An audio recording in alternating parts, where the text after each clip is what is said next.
Merci d'être là pour ce deuxième numéro de la matinale. On a presque réussi à commencer à l'heure. Et pour ceux qui ne connaissent pas François Coq, eh bien, François, professionnellement, est enseignant, mais c'est aussi un politique. Il a été à gauche, dans la gauche républicaine. Il a été secrétaire général au Parti de gauche. Et François, tu es aussi un très, très grand spécialiste de l'Union européenne, de ses dysfonctionnements, de ses malfonctionnements, un peu comme le faisait Coralie Delhomme dans L'Arrêt de nu, dans ses livres. Tu as écrit des livres sur ce qu'est réellement l'Union européenne, derrière les belles présentations, derrière les soi-disant démocraties. Tu montres quel est le projet, et ben tu es venu aujourd'hui pour qu'on discute de l'Union européenne, parce que pendant que nous, on a des soucis en France avec un gouvernement tout à fait amusant, peut-être que c'est lié d'ailleurs avec ce qui se passe à l'UE, on a en ce moment même un changement de gouvernement, en tout cas de la Commission européenne, avec la reconduction de Mme von der Leyen, et en même temps, on a eu le rapport Draghi, 69 pages, où il y a beaucoup de choses qui sont écrites entre les lignes, surtout, et on aurait aimé avoir ton éclairage sur qu'est-ce qu'ils sont en train de nous concocter avec cette nouvelle Commission européenne et avec ce rapport Draghi. Oui, peut-être commencer par effectivement la nouvelle Commission européenne. D'abord, un mot, hein, tu m'as présenté et tu as eu l'amabilité d'établir un parallèle avec Coralie, que je ne mérite pas au regard de la qualité de ses travaux et des éclairages qu'elle a pu nous apporter.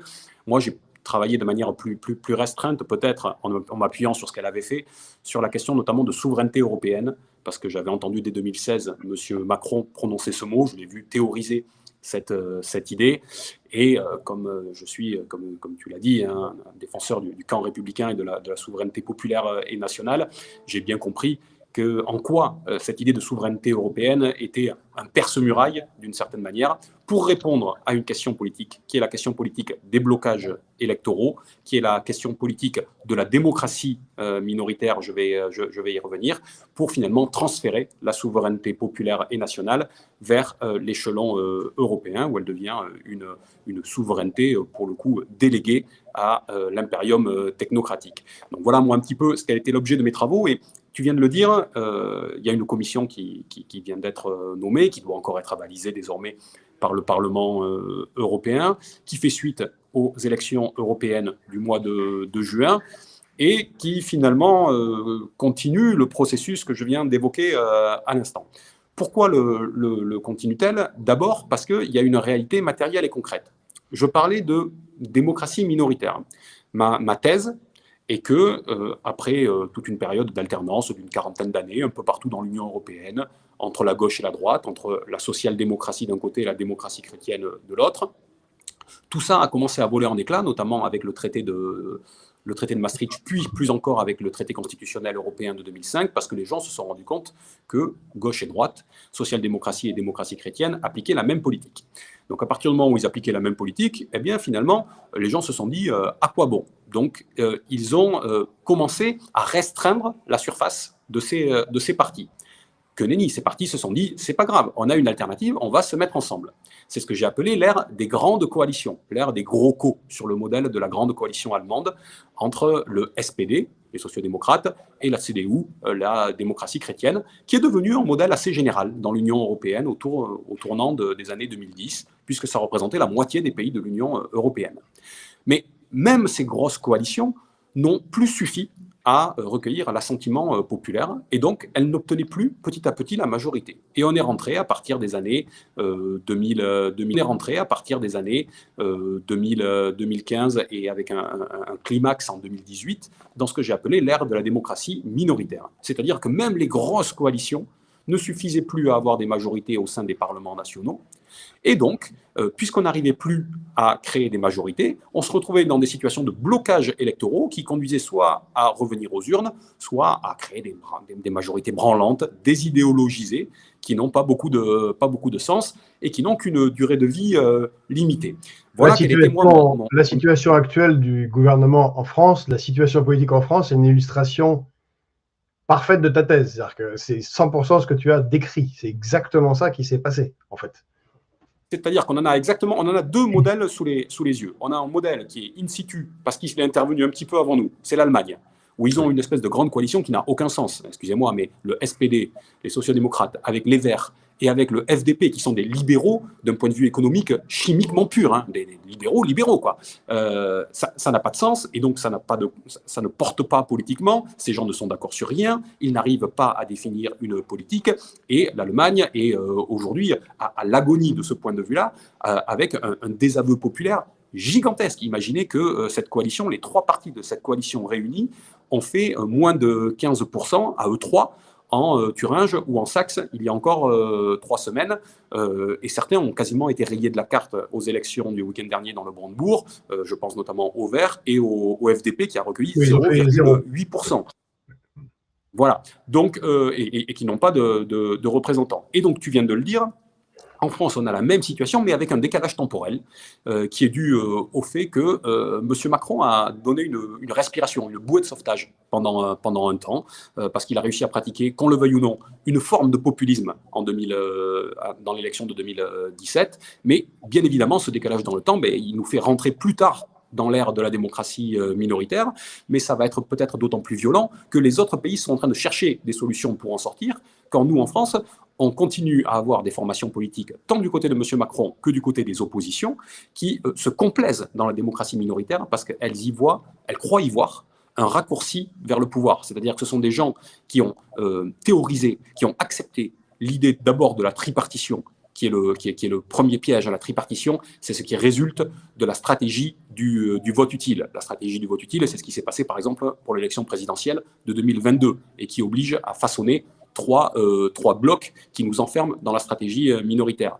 Et une fois qu'on est dans cette stratégie de tripartition, eh bien intervient ce qu'on a connu en 2024, ce qui est le vote sacrificiel, autrement dit, où on ne vote plus que pour faire barrage aux deux autres camps. Et donc, on s'enferme définitivement dans la démocratie minoritaire. Et donc, comme nous, on est rentré plus tard dans la démocratie minoritaire, comme on a des formations politiques dont aucune ne pense qu'il faut reconstruire une majorité populaire, mais qu'il y a un point de passage autour de 25, 26, 27%, avec un socle électoral qui, par le jeu du deuxième tour, par le jeu du diable de confort que représenterait encore Madame Le Pen, permettrait d'accéder au pouvoir quoi qu'il arrive, tant qu'on restera enfermé là-dedans, on succombera plus encore que les autres et plus longtemps encore que les autres à la démocratie minoritaire. Et donc, on sera d'une certaine manière, un peu comme à la sortie de la crise Covid, un peu les derniers à sortir de la crise, et on perdra des avantages compétitifs, non pas d'un point de vue économique, enfin si, aussi économique, mais d'abord d'un point de vue démocratique, et donc sur ce que représente la France et son influence à l'international. Donc voilà ce qui est la situation au niveau de l'Union européenne, et enfin au niveau des différents pays de l'Union européenne, mais ce qui est en train de devenir aussi la situation, et ça rejoint le thème du jour, au sein du Parlement européen. Je vous invite à regarder le fait que, alors vous savez qu'on a une grosse coalition au sein du Parlement européen, hein, c'est le bloc de gauche, S et D, le PPE, la droite, et puis l'espèce de groupe central, la Renew, le groupe de monsieur Macron. Et Madame von der Leyen, en 2019, s'est appuyée sur cela pour accéder au pouvoir. Et les députés de ces trois formations réunies, donc gauche, droite, centre, représentaient encore en 2019 60% à peu près, ce qui n'est pas énorme, hein, mais représentaient 60% de l'ensemble du Parlement européen.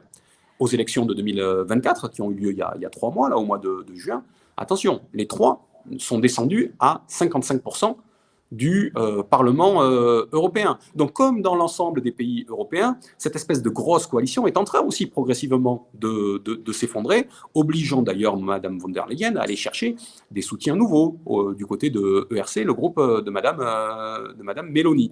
Donc, on voit bien le même processus à l'œuvre, et donc il faut avoir en tête que c'est ça la toile de fond qui a présidé à la mise en place de la commission que nous connaissons aujourd'hui. Voilà. Et sur cette commission, moi, j'ai essayé de la définir, et je crois que tu disais, il y a peut-être un parallèle à faire avec la France. Moi, j'ai la sensation qu'on a les mêmes leviers à Bruxelles comme à Paris. On a aujourd'hui la mise en place d'un pouvoir qui est un pouvoir minoritaire.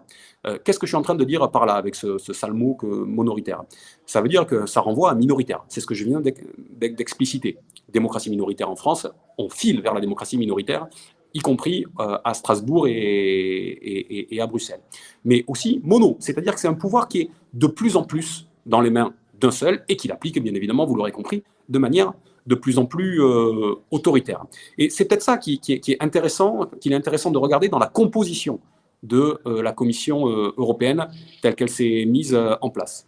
D'abord, il y a une grande verticalité à Bruxelles. De la même manière qu'à Paris, chacun a bien compris qu'il y a une verticalité du pouvoir par M. Macron, il y a une verticalité du pouvoir à Bruxelles autour de Mme von der Leyen. D'ailleurs, c'est l'une des raisons, pas la seule, mais c'est l'une des raisons du clash avec M. Breton, qui revendiquait ce que sont les textes, c'est-à-dire que la Commission est normalement un collège qui fonctionne à la majorité, et avec un certain nombre d'artifices, la création et la désignation de vice-présidence, de vice-présidence exécutive. Madame von der Leyen a construit une organisation pyramidale qui lui permet de faire en sorte que finalement, la commission ne fonctionne plus au principe de majorité, mais finalement est une commission qui est à sa main. On avait commencé à le voir dans le précédent mandat. Ça sera plus vrai encore de par la construction de sa commission pour le mandat qui s'est ouvert cette année. Donc ça, c'est le premier aspect, cette verticalité du pouvoir. Le deuxième aspect, c'est que Mme von der Leyen a fait le vide, c'est-à-dire qu'elle n'avait pas envie qu'il y ait des poids lourds autour d'elle. De la même manière qu'il n'y a aucun poids lourd au sein du gouvernement Barnier en France, et que M. Macron a les mains libres, hein. Il s'est même débarrassé de ses amis qui avaient un certain poids politique, M. Darmanin, M. Attal, etc. Eh bien, Mme von der Leyen, elle n'a mis d'une certaine manière, et sans vouloir leur faire injure, que des commissaires de second rang, c'est-à-dire de second rang quand ils sont issus d'un grand pays. Excusez-moi, mais Monsieur Séjourné, c'est quand même la 2e ou la 3e division, hein, on peut se le dire. Et pour se faire réorganiser la réindustrialisation de l'Europe dans un contexte. C'est ça, c'est la tâche qui lui est confiée. Oui.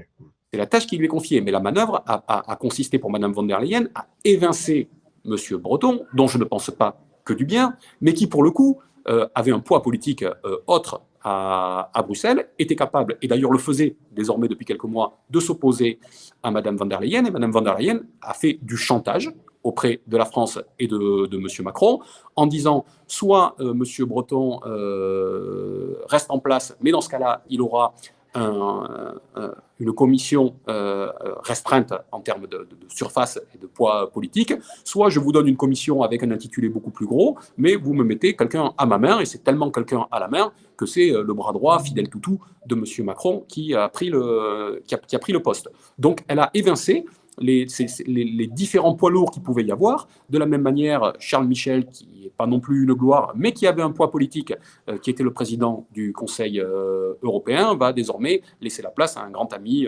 portugais, José Costa, de Mme von der Leyen. Donc on voit bien que... Et en plus, elle a renforcé le caractère atlantiste de manière... Et ça va renforcer le caractère atlantiste. Tout à fait. C'est déjà le cas. Hein, c'est pas franchement une organisation indépendante des États-Unis, mais là, on est dans la vassalisation pure et simple.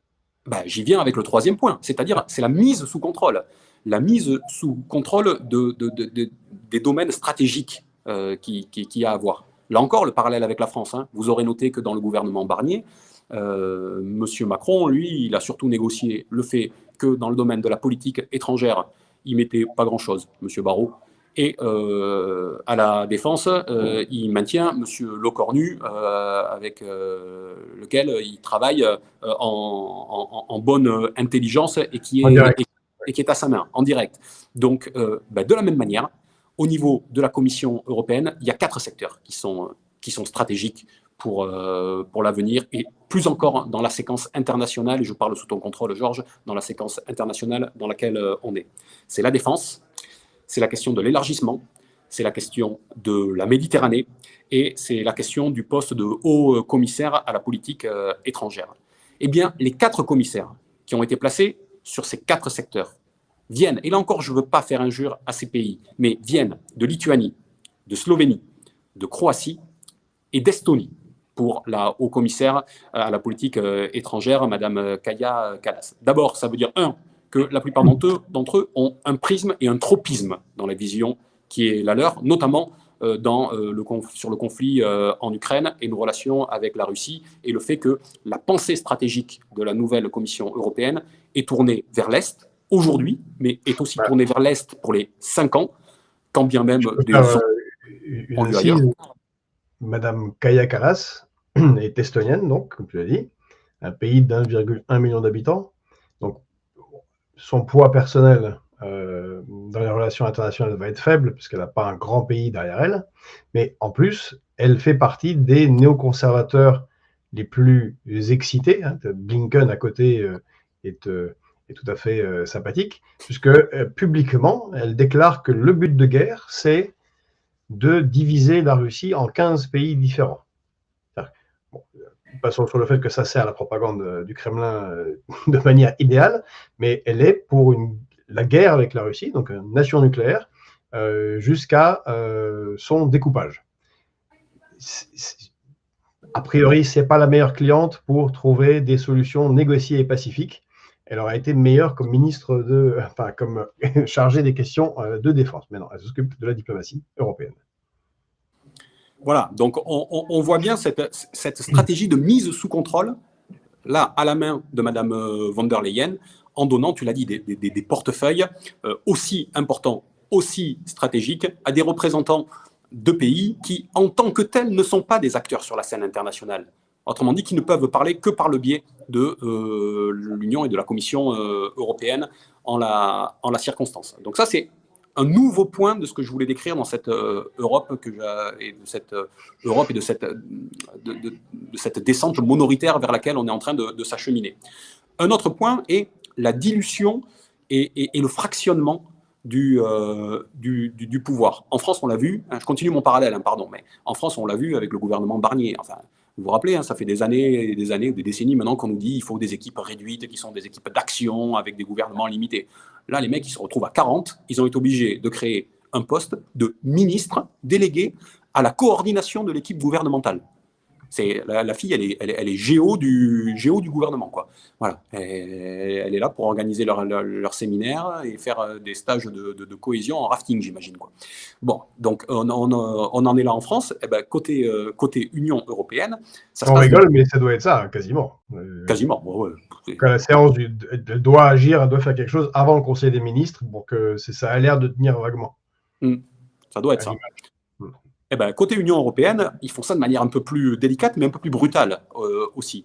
Ça se passe comment? Ça se passe par le fait que Mme von der Leyen envoie des lettres de mission à chacun des nouveaux commissaires. Et ces lettres de mission, elles définissent les périmètres et la surface exacte de ce qui est attribué à chaque commissaire. Et Mme von der Leyen, on ne peut pas lui reprocher par contre d'être idiote. Elle sait ce qu'elle fait. Et donc quand elle écrit ces lettres, elle fait en sorte que les périmètres de chacun des commissaires se chevauchent et s'enchevêtrent.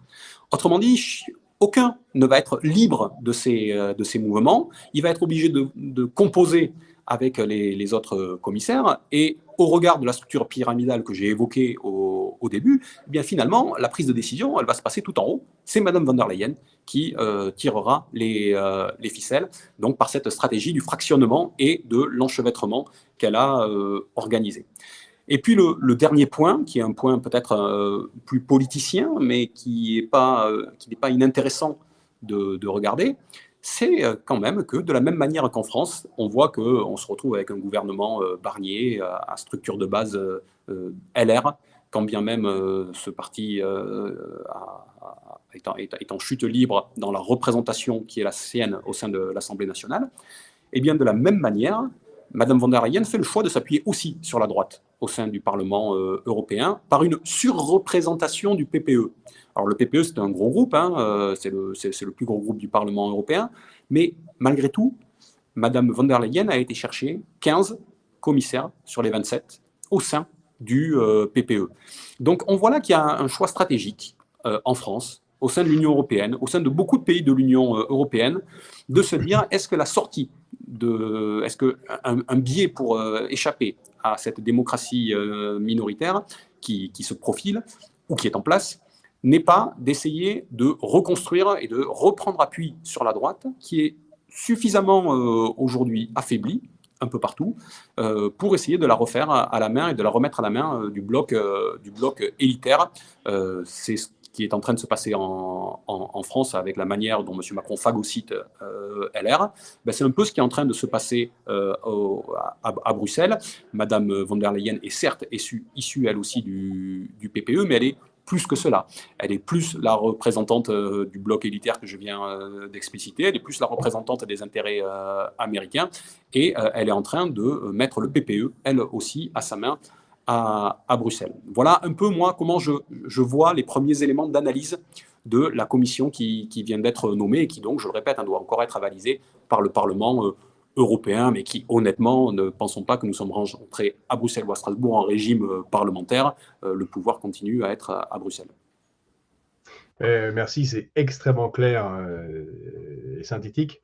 En tout cas, oui, tu le dis, il se base sur la droite. En tout cas, il se base sur des gens qui sont clairement et de manière sûre et certaine et européistes et atlantistes, en France comme dans l'Union européenne.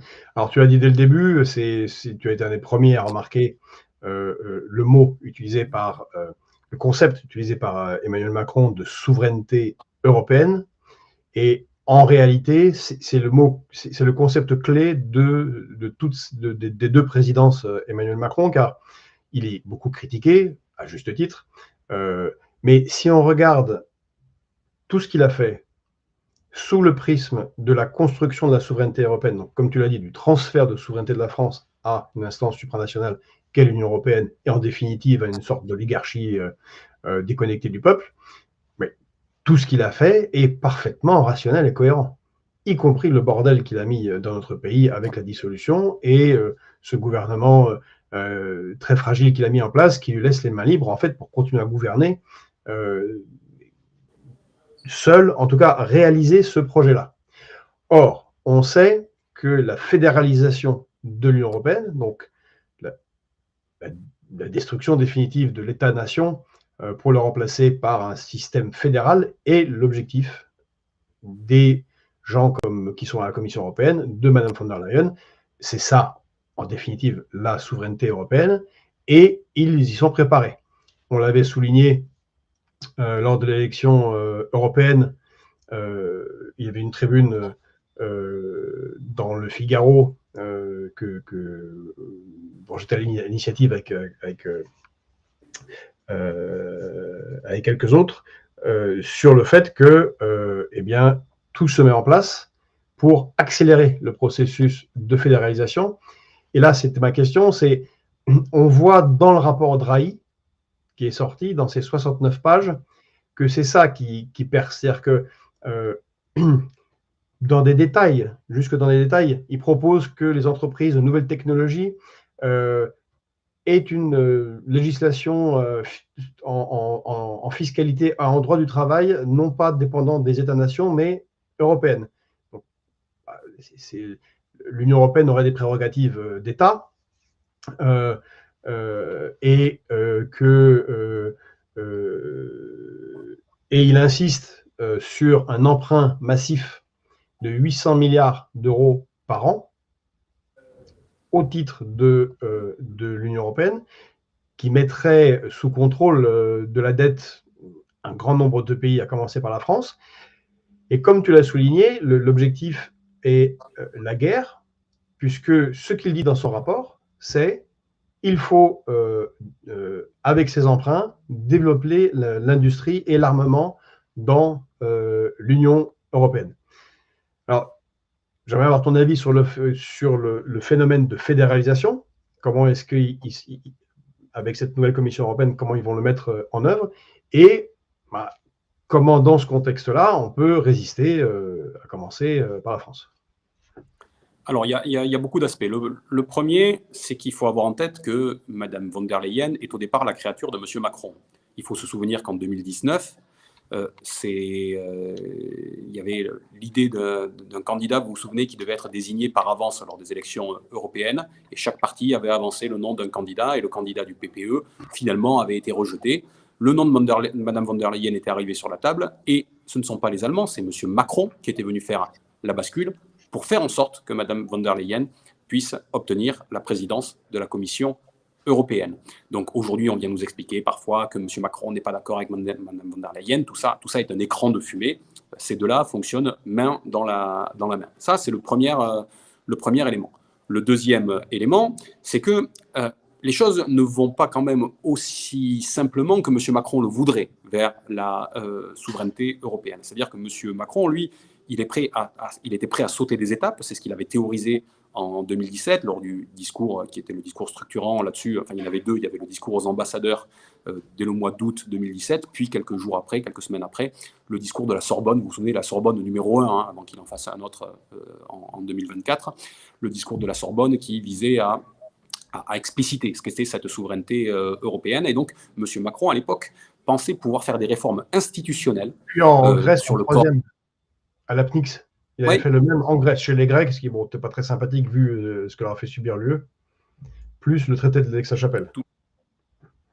Tout à fait. C'était effectivement, il y avait le discours sur la colline de l'APNIX exactement, qui complétait tout ça. Et donc M. Macron pensait pouvoir mettre en place aussi des réformes institutionnelles pour créer un corps électoral européen. Et en créant un corps électoral européen, il visait à créer une citoyenneté européenne et donc à faire émerger un peuple. C'était son idée, de faire émerger un peuple européen par un coup de force, finalement, un peu subrepticement. Et heureusement, de ce point de vue, qu'un certain nombre de pays ne sont pas alignés avec lui, et en premier lieu, l'Allemagne, qui s'en tient toujours aux préceptes de la Cour constitutionnelle de Karlsruhe, notamment, et qui refuse d'aller à marche forcée vers cette fédéralisation.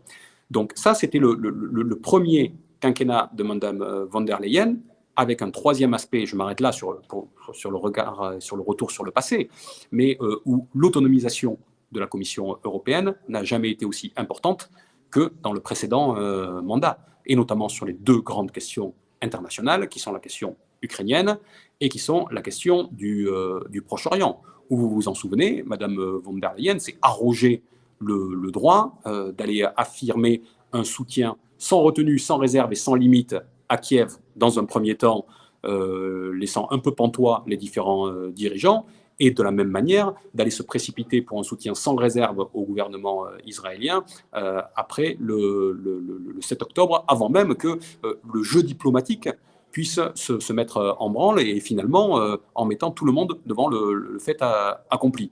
S'il fallait, je rajouterais les tournées avec lesquelles M. Macron s'encombre de Mme von der Leyen. Vous vous souvenez, quand il va en Chine ou quand il va au G7, désormais, ce ne sont plus les chefs d'État européens qui défilent en première ligne, mais en première ligne au G7, désormais, nous avons Mme von der Leyen qui est toujours entre le président américain et le président chinois, les représentants français et allemands étant relégués en deuxième rang, en deuxième division. Donc on voit bien ce transfert de pouvoir qui s'est opéré. Bon, tout ça, c'est ce que nous avons connu pendant le premier mandat de Mme von der Leyen. On voit bien qu'il y a la volonté d'aller plus loin aujourd'hui. Et comment veulent-ils aller plus loin? Quelle est l'idée? Écoutez, je crois qu'il y a un livre qui fait référence et quand même qui nous a beaucoup éclairé, et on aurait tort de penser que les choses ne continuent pas de la même manière. C'est La stratégie du choc de Naomi Klein. Dès qu'il se passe un événement, ces gens-là sont organisés pour s'en saisir et ont une réactivité pour laquelle il faut reconnaître qu'ils ont un savoir-faire extrêmement fort. Qu'est-ce que je suis en train de dire? Que les emprunts communs au sein de l'Union européenne étaient une question qui faisait divergence et qui continue sur le fond à faire divergence au sein de l'Union européenne. Parce que des pays n'en veulent pas pour différentes raisons. L'Allemagne n'en veut pas parce qu'ils ne sont pas pour une fédéralisation, parce qu'ils sont attachés à leur politique économique et à leurs équilibres financiers qu'ils ont, y compris constitutionnalisés. On a de la même manière des pays dits frugaux, mais qui sont surtout des pays qui sont refermés un peu sur eux-mêmes, qui sont les Pays-Bas ou autres, qui refusent de payer et mettre au pot commun pour les États du Sud, et d'ailleurs qui essaient de leur faire la peau dès qu'ils peuvent. Eh bien, la crise du Covid a permis à M. Macron d'avancer à marche forcée avec Mme von der Leyen pour mettre en place les premiers emprunts communs à l'époque au sein de l'Union européenne. Et désormais, la situation internationale, et notamment la situation en Ukraine, dont chacun voit bien que la Commission européenne a tout intérêt à ce que la guerre se poursuive en Ukraine, permettrait, dans leur esprit, un franchissement de cap pour mettre en place, là aussi, des nouveaux emprunts communs. Et comment le font-ils? En créant des domaines réservés, d'une certaine manière, à l'Union européenne. On n'est pas dans le principe de subsidiarité où l'Union européenne se substituerait aux différents États quand ceux-ci ne sont pas les plus à même d'agir. Au contraire, l'Union européenne et la Commission européenne en premier lieu est en train d'essayer de nous voler, de nous chipper, à nous les peuples, le terme de souveraineté, parce qu'elle nous explique que c'est au nom de la souveraineté, mais pas de la souveraineté populaire, pas au nom de la souveraineté nationale, mais au nom de la souveraineté de la Commission, d'une certaine manière, qu'elle voudrait mettre en place de grands pans réservés, que ce soit dans le domaine du numérique, que ce soit dans le domaine de la réindustrialisation, que ce soit dans le domaine du médicament, et que ce soit bien évidemment dans le domaine de la défense. Et donc, ça viserait à quoi? Ça viserait à essayer de faire en sorte que la Commission puisse jouer d'égal à égal dans, finalement, ce qu'il considère être une espèce de système figé au niveau international, une espèce de trépied où tous ces gens pensent qu'on est dans une situation juste multipolaire, où que d'un côté il y a la Chine, de l'autre côté il y a les États-Unis, et puis de l'autre côté il y aurait un truc important qui compterait beaucoup pour tout le monde, qui serait l'Union européenne. Donc non seulement je pense que ces gens n'ont pas réalisé que l'Union européenne est déclassée d'un point de vue géopolitique, mais je pense même qu'ils n'ont pas compris que nous ne sommes pas dans un monde juste multipolaire. Il n'existe pas juste des pôles. Aujourd'hui, que font les différents pays si on y regarde, si on regarde bien? Je suis désolé, on sort un petit peu du cadre, mais je sais que ces questions te passionnent et que tu es bien plus expert que moi sur le sujet. Sur toutes ces questions, quand on voit les différents pays qui sont ceux des BRICS, mais tous les autres, ils n'essaient pas de se rattacher à un bloc. Ils veulent bien aller picorer dans différents blocs, chez les uns, chez les autres. Ils ne veulent pas être rattachés à qui que ce soit. Autrement dit, ce n'est pas dans un monde multipolaire dans lequel ils se reconnaissent, on est plutôt dans ce que j'appellerais un monde apolaire, voilà, où les pays revendiquent une forme d'indépendance et vont prendre ce qui est bon à gauche ou à droite, et surtout ce qui est bon en fonction de leurs intérêts propres de plus en plus. Donc là, à Bruxelles, une autre vision. L'Inde est l'exemple le plus parfait de ce que tu décris. Ils peuvent nouer des accords avec les États-Unis, les Russes, y compris, ils travaillent avec les BRICS, avec les Chinois avec qui ils sont en conflit sur la frontière. Et c'est exactement ce qui se passe. Et nous, on n'est pas dans cette situation. L'Inde est comme ça, un certain nombre de pays du Golfe sont comme ça, un certain nombre de pays d'Amérique latine sont comme ça. On le voit avec l'augmentation des échanges aussi en monnaie autre que le dollar. Bon, bref. En tout cas, bon, tout ça est une discussion à part entière. Mais ce que je veux dire, c'est que la vision qui est celle de Bruxelles, qui est celle de M. Macron, est une vision erronée, qui est une vision du passé. Et ils essaient de faire entrer à marche forcée l'Union européenne, même dans un cadre qui n'est pas un cadre efficace et efficient.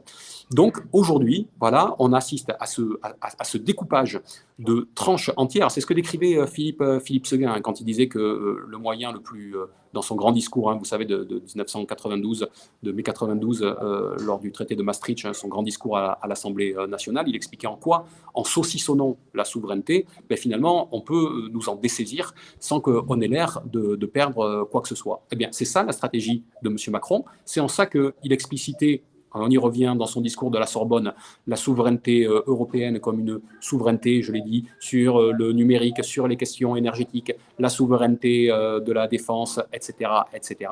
Et c'est comme ça qu'en faisant des petites tranches, il veut pratiquer le transfert vers Bruxelles, où Bruxelles, tu l'as évoqué, s'apprête à mettre en place des règles qui sont non plus des règles d'harmonisation, mais qui sont des règles définies au niveau européen, qui se substitueraient aux différentes règles nationales. Voilà un peu ce qu'il y a aussi derrière le rapport Draghi, qui est fait pour participer de cette stratégie du choc que j'évoquais, c'est-à-dire, j'allais dire, noircir le tableau. Non, pas noircir le tableau, parce que le tableau du déclassement de l'Union européenne est bien réel, mais pour profiter de celui-ci, pour mettre en place le transfert et la délégation vers Bruxelles de pans entiers de notre économie, de notre souveraineté, mais aussi de notre démocratie.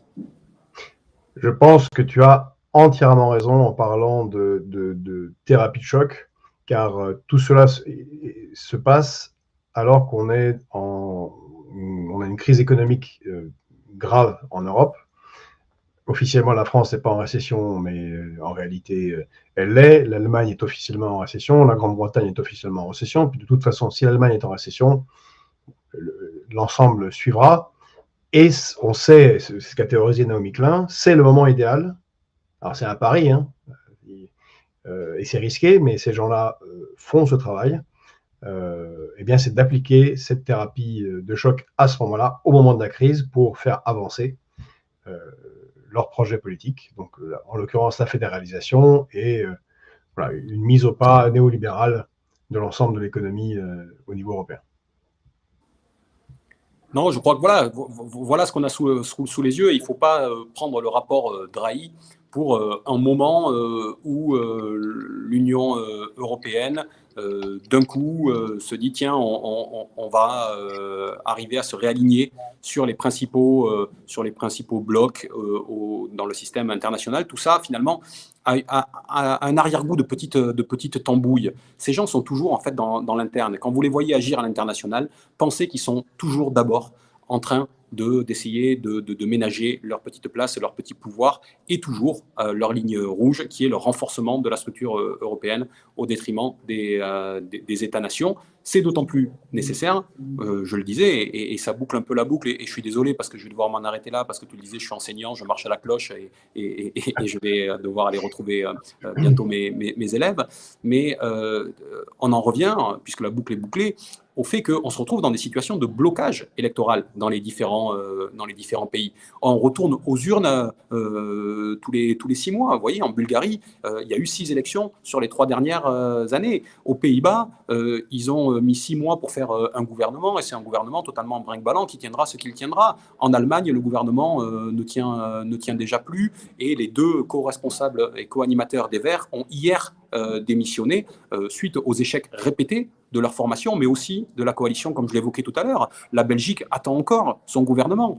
Le gouvernement français a une durée de vie tellement limitée qu'il tombera, selon le bon vouloir de Madame Le Pen, qui attend sans doute que son procès pour les assistants parlementaires soit passé, et qui ensuite appuiera sur le bouton et sur la gâchette parlementaire, hein, s'entend, pour faire tomber monsieur Macron.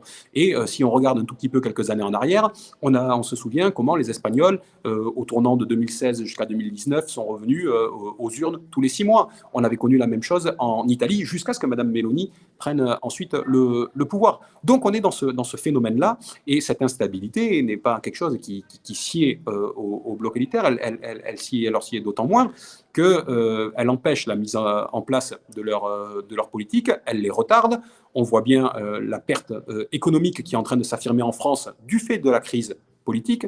Vous vous rappelez quand même que M. Le Maire avait annoncé 5,1% de déficit pour 2024, corrigé à 5,6% en cours d'année quand il a su qu'il allait quitter son poste, et que son successeur a annoncé hier que le déficit prévu serait au-dessus de 6% désormais. Attendez, on parle de plus d'1% de PIB. 1% de PIB. 1% de PIB, c'est plus de 30 milliards d'écart. C'est-à-dire qu'il n'a pas perdu une pièce de 10 centimes avec un trou au fond de sa poche, le monsieur. On n'est plus simplement dans une révision des prévisions de déficit. On est à ce stade-là dans une dissimulation d'État des informations sur la situation économique du pays. Donc voilà pourquoi tous ces gens-là ont un intérêt à transférer le pouvoir directement à Bruxelles pour ne plus être sous le contrôle citoyen. Voilà l'idée générale, je crois. Merci François, c'était remarquable, très très clair, je pense très instructif. Et comme l'avait dit Marcel Gaucher, qu'on avait interviewé l'année dernière, et qui avait signé cette pétition, il a dit tout ce que tu as décrit, a dit il n'y a pas d'autre sujet. C'est ça le sujet, parce que si on n'aborde pas ces questions-là de cette manière-là, il n'y a juste plus de nation, donc il n'y a plus de politique, et donc d'autres, des technocrates au service des oligarques, régleront ça pour nous à Bruxelles. Écoute, on te laisse à ta cloche, à tes élèves. Merci, parce que ils ne sont pas tous les profs ne restent pas vaillants à leur poste. Il y a beaucoup de démissions à cause des conditions de travail difficiles, et là aussi ça se dégrade. Donc félicitations, bravo. Et ici que j'ai encore l'impression d'être un petit peu utile aussi. Allez, en tout cas, merci pour Ça doit filer l'invitation. droit avec toi quand même, je pense. Salut.